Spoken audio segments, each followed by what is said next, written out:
So I will go to the next speaker, Valentina Strammiello, which is Head of Programs of the European Patient Forum. Also knowing Valentina for quite a while and involved in many discussions, and always appreciate the openness and also the willingness of patient organizations to be actively involved in this program. Looking forward to your presentation. Thank you, Wim. It's a pleasure for me being here today. I've been often a critical friend to this network, but I must say I honestly enjoy the conversations, and I have learned a lot from all of you. So today I will bring the patient perspective, and I'll try to be neutral and constructive as far as I can. Of course, I mean, our interest is to make sure that the regulation gets really to the stage where it can be implemented effectively. Just a quick start on, just as a reminder, why patient involvement in HTA is needed. It's really important, we believe, because it's a question of democratization of the decision-making process. Patients can contribute to robust evidence to support informed decision-making. And last but not least, they also bring experiential knowledge of living with a chronic or lifelong condition. So these are really the principles that drive our advocacy effort when it comes to patient involvement in HTA. Today, I will bring some elements building on what we have learned from the HTA regulation, and also recently from the deliverable 7.2 from UNETA 21. It's fresh from the press, and I had the chance to really look at the improvements that followed the consultations with the stakeholders last year. But building on what we can learn from this material, I'd like to highlight the challenges and enablers for better involvement. So, starting with the HTA regulation on patient experts' involvement, there are a few chapters where the voice of patients is going to be heard, or somehow the regulation tries to define what is foreseen for patient involvement. In Chapter 1 already, they mentioned the need to declare financial or other interests relevant to the joint work. This is really important because, of course, we need to make sure there is no bias when it comes to patients that are involved in the process. In Chapter 2, the regulation tries to also make sure that the patient experts' involvement in joint clinical assessment and joint scientific consultations happens in the individual capacity of these experts, just again, because there is a feeling that this would help avoid any bias. And last but not least, they mentioned in Chapter 3 the need for implementing acts to better define general procedural rules. And so, and here you really will see how the UNETA 21 deliverable is trying to complement the regulation. That was interesting for me as well to see. And then when it comes to the UNETA deliverable, really this latest version somehow clarifies criteria for profiles of individual patient experts and recognizes the need for different profiles. This is important because in our early conversations with the HTA bodies, there was a lack of understanding what profiles do we need. And we always made the point that you don't need one profile that fits all purposes or all stages of HTA. There are a lot of differences when it comes to the joint scientific consultations, to the joint clinical assessments. And for each stage, you may need a different profile. And this also would be a way to avoid biases, conflicts of interest, but also a way to bring always the best expertise available.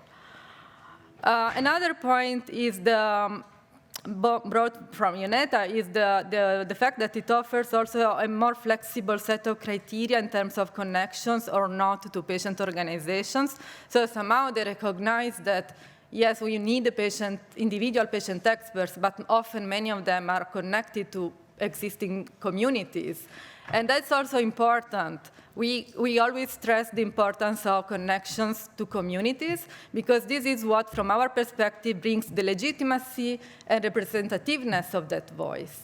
Of course, they will need to speak in their own capacity, but it's important to know that when they speak, when they have an exchange with HTA bodies or other stakeholders, They bring the knowledge from a larger community. Otherwise, bringing just one individual voice risks not to be very representative of other views. But still, the ideal profile is the one of an individual patient expert with a collective perspective. Again, as I said, they will have to speak in their own capacity, not in the capacity of the organization. We are afraid that this is a rather difficult profile to identify. Again, either we say, yes, they come in their own capacity, but they have a community behind. But having a collective perspective means being clearly connected, also from a governance perspective. What is interesting for us is that there is a clear recognition of the value of patient involvement in this deliverable, and also the fact that it welcomes trained patient experts, but also values non-trained patient experts. That's also a point that we made when we responded to the draft deliverable from UNETA 21. We feel that having just trained patient experts may build biases, because you will bring on board just people who have built some knowledge, but sometimes the best value comes from those who don't have that kind of training and still can bring very valuable insights. So here are just a quick list of the criteria that have been identified by UNETA 21. So just to be able to define the profiles that will be included in the database, there are reference to, for example, the expert type, if it is a patient or a patient representative, joint HTA activities the expert is interested in, disease area of interest, the language spoken, whether they are members or not of an organization, and which one. They, of course, need to consent for data to be stored, and also indicate whether they have previous experience or involvement in joint scientific consultation or joint clinical assessment. And again, any relevant training received and by whom. So when it comes to the criteria, so of course, once all the profiles will be collected, they will go through a thorough selection. And of course, again, the assessors will identify those who can act actually in their individual capacity, bring relevant expertise in an experience of the disease area or treatment area, and also bring a demonstrated broad European knowledge on the therapeutic area. Here, I won't go in details, but of course, this can be quite tricky, especially when it comes to patients from rare disease areas, because there might not be so many profiles available, also being able to bring a European perspective. We have identified a few challenges in the involvement of patient experts based on this material. So first of all, there is a risk not to have enough profiles in the repository of patient experts. One of the main barriers will be the conflict of interest criteria, because there is a statement saying that industry funding to patient organizations of reference shouldn't exceed 40% of the organization's budget. And this can restrict the participation of many patient experts. So this is going to be a major risk, we believe. And so, of course, the consequence will be not having enough relevant profiles. One other major point, I believe, is the timely involvement. As you know, I mean, after marketing authorizations, I understand there are 30 days available. And in those days, you need to identify a profile, make sure it's available to contribute. And that's not self-evident, of course, because patient experts may be people who have other jobs, they may have other commitments. So this is very risky, we believe. So when it comes to the enablers, I thought maybe there is a way we can anticipate the search for relevant patient experts, maybe in a confidential manner during the marketing authorization process already. The search for the relevant profile can be started. We would need also further clarification of patient expert criteria, but then thinking twice, I thought not having so many details yet is an advantage, because we are in a piloting phase and having very precise procedures might be detrimental. So my request to the Commission would be okay for us to not have many details, to keep it vague. It will come, of course, with more question marks from our side, but on the other side, it gives the opportunity to co-shape the process. But then we need, from the coordination group and from the Commission, the openness to welcome our suggestions. We would need also a constructive and pragmatic interpretation of conflict of interest criteria, as it is done at EMA. I mean, this has been part of a lot of other discussions. We don't see why EMA can apply a principle and the same one cannot be applied equally in HTA.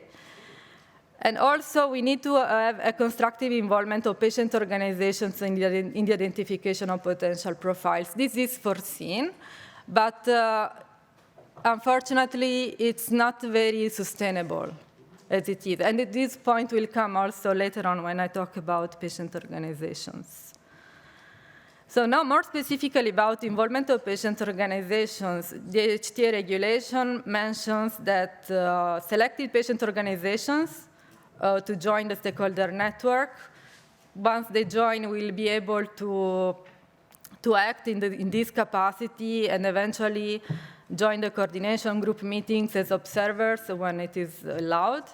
And also, they will be consulted on annual work program, on the emerging technologies, and whenever deemed relevant. This is also very welcome, of course, but we see that still it's very top-down, and we still need some kind of predictability on when it is deemed relevant. How can we anticipate and be ready for these interactions, because all of them will require some preparation.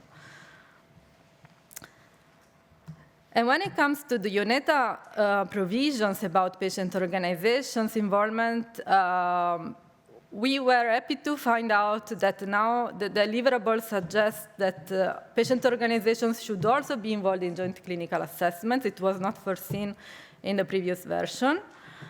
And also, there is a recognized value of patient organizations in providing the perspective of wider communities, their importance in informing members about HTA, their role in encouraging the engagement in HTA processes, and also the support that they can offer in identifying external expert profiles.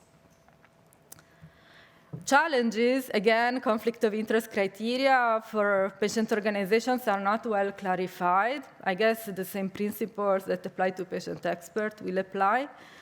But this is going to be a major barrier because most of the patient organizations, even those active at European level, their sustainability depends on private funding.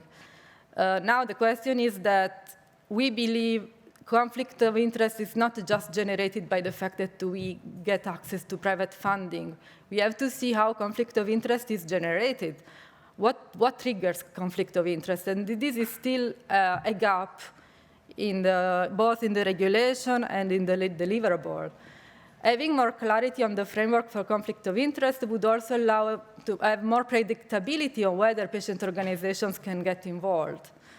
So we would need more clarity there, and we are very happy to bring our views, our interpretation of conflict of interest, because to us what is really important is also to show diversity of funding, not just saying we have a percentage of 40% or 50% or 60%. It's where these funds come from and whether they really generate a conflict of interest.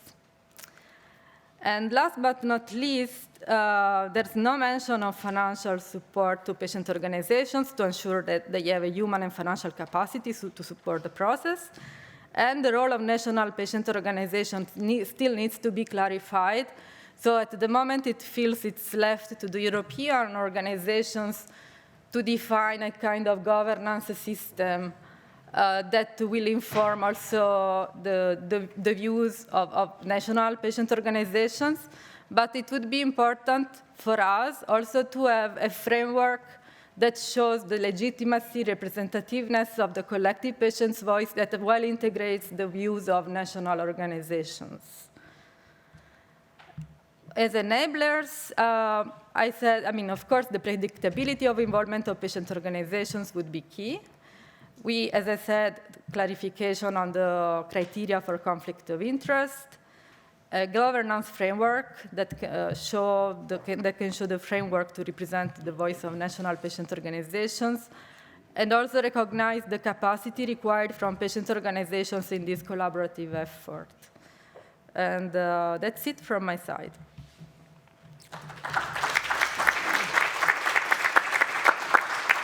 Thanks very much. Excellent presentation. And as discussed, we will discuss later on in the panel session and have to give you chances to get back. Regarding conflict of interest, let me just make one comment. In the handout in the EAA proceedings, last article is on conflict of interest from Christian Dirks, where we made a couple of proposals. For all people online, you can see it on our website. It's already up there and you can have a look. Thanks, Valentina. Excellent.